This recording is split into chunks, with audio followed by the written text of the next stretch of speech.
ये AG office और district account office का जारी करदा पर्सनल नंबर आपके जो पेरेंट्स गवर्नमेंट एम्प्लॉय हैं जिस इंस्टीट्यूट में, आप उनसे ये नंबर हासिल कर सकते हैं, तो ये आपको इजीली मिल जाएगा।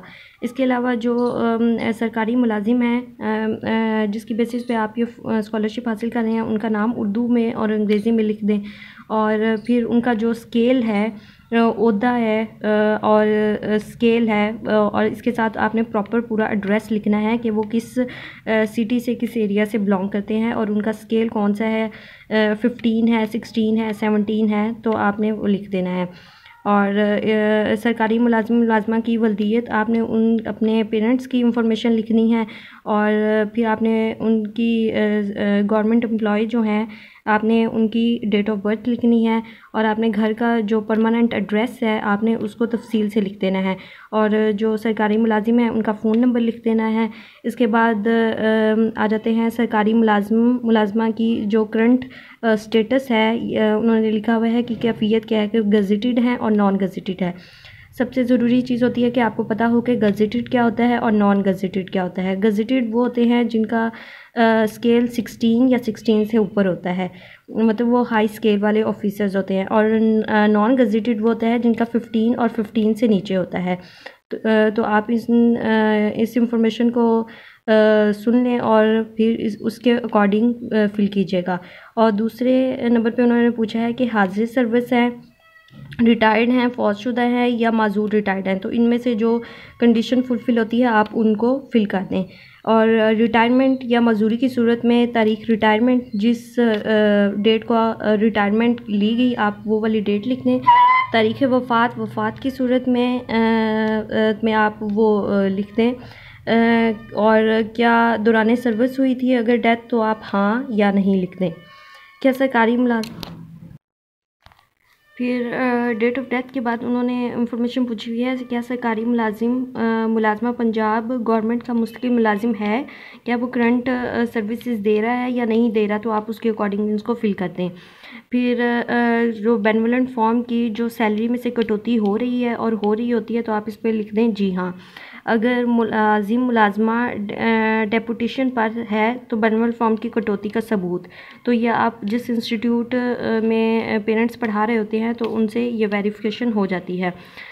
तालिब इल्म के अदारे का नाम, मुकम्मल पता, और अब तालिब इल्म जिस अदारे में पढ़ रहा है आपने उसका मुकम्मल पता लिख देना है। और निजी तलीमी इदारे की सूरत में मंजूरी इल्हाक का ताज़ा तरीन रजिस्ट्रेशन नंबर, अगर जो स्टूडेंट का प्राइवेट इंस्टीट्यूट है तो आप उससे जो कि वो किस इंस्टीट्यूट से आगे इल्हाक है उसका आपने रजिस्ट्रेशन नंबर लिखना है। तो ये स्टूडेंट अपने इंस्टीट्यूट से पता करेंगे तो ये उन्हें आसानी से मिल जाएगा। और अगर गवर्नमेंट इंस्टीट्यूट में पढ़ रहा है तो उसकी फिर कोई ज़रूरत नहीं होती। और क्लास जिसमें तालिब इल्म पढ़ रहा है और अब जिसमें करंट, जैसे मैट्रिक की बेसिस पे वो अप्लाई कर रहे हैं, तो अब जिसमें फर्दर उसके बाद कॉलेज आता है, फर्स्ट ईयर आता है, तो आप उसका लिख दें। और वो सेशन कितना है, जैसे FSC FA 2 साल की होती है तो आप उनका लिख दें। अगर आप FSC की बेसिस पे हासिल कर रहे हैं तो फर्दर आप अगर BS कर रहे हैं तो आपका सेशन 4 साल का होगा, तो उसको लिख दें कि आपका जो करंट स्टेटस है वो क्या है। और आपने कोर्स में दाखिले का साल, अगर आपने कॉलेज में लिया है तो आपने कौन से ईयर में लिया है, अगर आपने BS यूनिवर्सिटी में एडमिशन लिया है तो आपने कौन से ईयर में लिया, और उसकी प्रॉपर मुद्दत लिख दें कि उसकी ड्यूरेशन कितनी है। और दाखिले के लिए मतलूबा तालीम, और अगर आपने FSC में लेना था तो आपको मैट्रिक रिक्वायर्ड था, अगर आपने BS या BSc में लेना था तो उसके लिए आपको कॉलेज की तालीम रिक्वायर्ड थी जो कि 2 साल होती है, तो आप उसको लिख दें। अब बोर्ड या यूनिवर्सिटी के रिज़ल्ट की मुसद्दका नकल कंट्रोलर इम्तहानात की दस्तखतशुदा लफ कर दें। अगर आपका FSC और मैट्रिक का अगर रिज़ल्ट है तो आप बोर्ड का रिज़ल्ट लगा दें। अगर आपकी यूनिवर्सिटी का रिज़ल्ट है तो आप अपनी यूनिवर्सिटी से जो DMC मिलता है आप उसको विद सिग्नेचर आप इसके ऊपर अटैच कर दें, और इसमें से आप कुल नंबर लिख दें, हासिल करदा नंबर लिख दें और फिर परसेंटेज लिख दें। मगर जब आप यूनिवर्सिटी में पढ़ रहे होते हैं तो आपको अपने कुल नंबर लिखने होते हैं, और उसमें से जो आपके ऑब्टेन मार्क्स हैं वो लिखने होते हैं, और उसकी परसेंटेज लिखनी होती है। मगर क्योंकि यूनिवर्सिटी में GPA CGPA का सीन होता है और उसके लिए आपको एक प्रॉपर यूनिवर्सिटी का एक क्राइटेरिया होता है कि आपकी परसेंटेज 85 पे 4 GPA बन रही है, फिर 83 परसेंटेज पे 3.78 इस तरह से बनी है। तो वो एक प्रॉपर रेंजेस के अकॉर्डिंग परसेंटेज के अकॉर्डिंग जो होता है, हर यूनिवर्सिटी का अपना क्राइटेरिया होता है।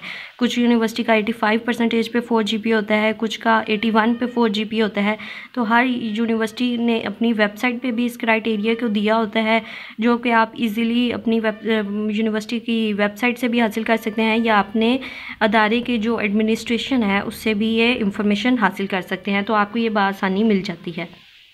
फिर नेक्स्ट पेज पे जो इन्फॉर्मेशन आती है, हर साल आपने 2 बच्चों का अप्लाई करना होता है। एक तो आप एक जिस स्टूडेंट के लिए फॉर्म फिल कर रहे हैं, और दूसरा जो उसका सेकंड सिबलिंग है, आपने उसकी भी इंफॉर्मेशन साथ लिखनी होती है कि वो उसका नाम क्या है, क्लास क्या है, और फिर तालीमी अदारा क्या है। ये छोटी सी इंफॉर्मेशन फिल करने के बाद एक उन्होंने अहम कॉलम दिया होता है